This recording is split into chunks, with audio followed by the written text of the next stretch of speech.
Hello. ആ ഓടിവാ കണ്ണാ, ചാടിവാ മുന്നേ. ഇരി. കറക്റ്റ് ബോറടിച്ചിരിക്കുമ്പോ വരും. ഇന്നലെ വീട്ടിൽ പട്ടി പ്രസവിച്ചടാ. ചുമ്മാതല്ലടാ ഇവന്റെ അച്ഛൻ ഗംഗാധര ഒളിവി പോയത്. അച്ഛനെ പറഞ്ഞിട്ടില്ല, ഇല്ലാത്ത സാധനത്തെ പറ്റി പറയണ. വൈകിട്ട് എന്തോ പരിപാടി? തപ്പ ഇറങ്ങണ്ടേ? നിന്റെ ഒളിവിലല്ലേ?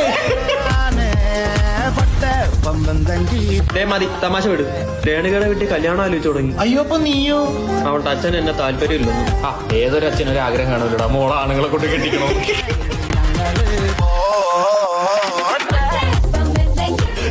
ചുമ്മാ നിനക്ക് അവളെ അച്ഛനെ ഒരു താല്പര്യം ഉണ്ടെന്ന് വിളിച്ചു പറയാനേ.